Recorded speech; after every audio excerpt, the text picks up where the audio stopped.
Welcome to BaseballGuys.com. I'm your host, Ray Flowers. Sharks game actually tips off in about 3 minutes from the time I'm recording this. They're taking on the Blackhawks. Let's hope they win tonight. If they go down 3-0, they're done.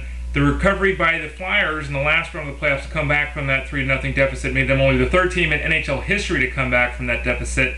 And I highly doubt the Sharks would be able to make it 2 teams in 2 weeks, given that track record. So the Sharks better pull it out tonight.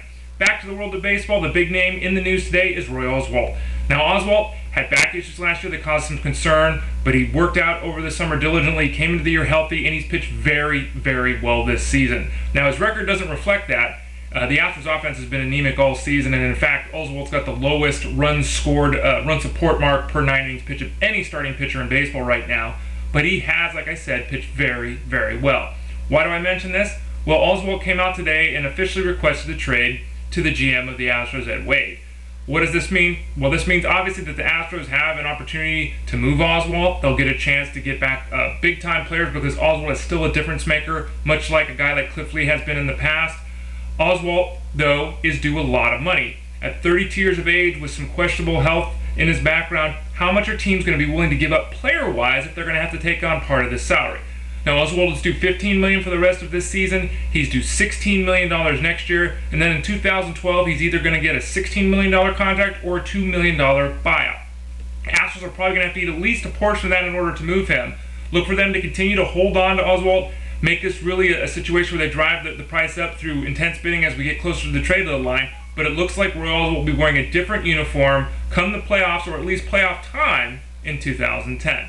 Now, there's 3 center fielders in the news today. 3 outfielders that have very similar skill sets, actually, and Coco, Crisp, Carlos Gomez, and Willy Taveras. Now, Willy Taveras has been released, doesn't have a team. His value right now couldn't be any lower. We'll have to wait and see where he catches on before he can have any kind of understanding about what kind of value he'll bring in the fantasy game. Coco Crisp is back with the A's a little bit earlier than hoped, which is good news. The A's do have 6 outfielders now with the recent recall of Jack Cust.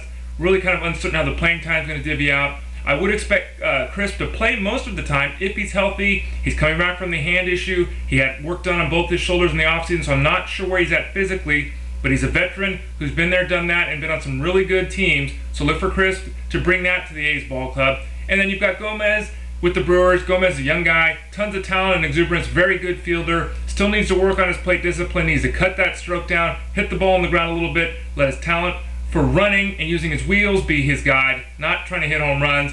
We'll have to wait and see how that pans out long term, but with the situation with Jim Edmonds being on the disabled list, look for Gomez to get an awful lot of time, at least in the short term, to see whether or not he deserves to be out there every day. Have you seen what's happening with the Mets and John Maine? I don't know if you've been paying attention, but it's good soap opera if you haven't. John Maine was removed after his game last night. He threw 5 pitches, was taken out for what's being reported as decreased velocity and a change in mechanics. His fastball was 82 to 85 miles an hour, obviously signaling something was up. Funny thing is, after the game, Maine came out and said, look, I'm fine. I don't know why they took me out. I shouldn't have been taken out. It was a bad decision. Everything's good. The pitching coach of the Mets then came out and said that Maine was a liar. Flat out, that's a quote. He called him a liar. So, yeah, this is a strange situation to say the least. It'll be very interesting to see if the 2 sides can work this out. It might be a irreparably damaged situation where Maine's going to have to be moved. Maine has been placed on the disabled list. He'll have further tests next week to try to determine what is wrong with that shoulder. We'll have to wait and see how the whole situation plays out.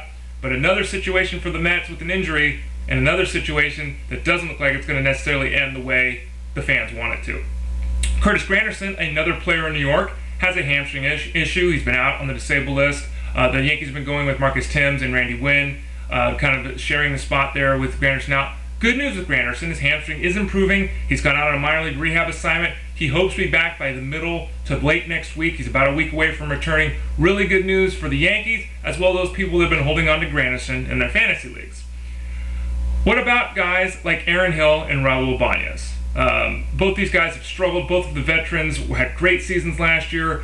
Hill, hit 36 home runs, had 103 RBIs. You have the situation with Raul Ibanez in his first year in the National League. He had 34 home runs, 93 RBIs. Both the players have really, really struggled thus far this season. After you listen to this video, there's an opportunity for you to link to the articles I wrote. I did an impact report on both the players, kind of giving my thoughts on what to expect from both of them moving forward. Here's a hint. They're both going to get better.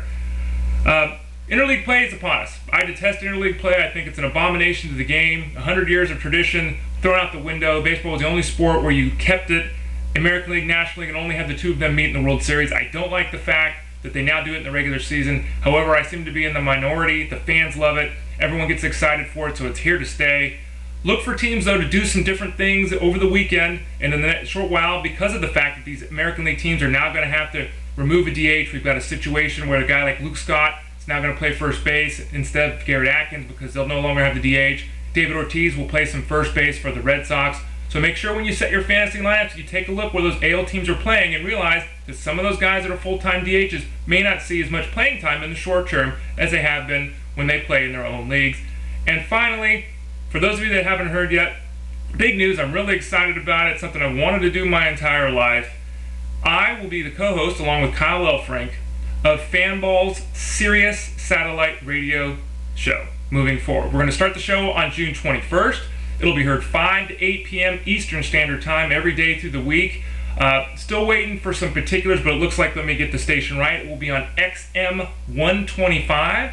Again, that's 5 to 8 p.m. every day, East Coast time. We're going to have a 3-hour fantasy show with Kyle and myself. We'll have guests, hopefully have tons of pro athletes on the show. We'll have fantasy experts. We'll spend 3 hours every day breaking down all your fantasy questions. So look for that. The name of the show is Fanball's Fantasy Drive. Obviously, I have a lot more on that as we move forward. Again, I'm Ray Flowers, baseballguys.com. Thanks for talking to me or listening to me while I talk, and I'll talk to y'all again soon.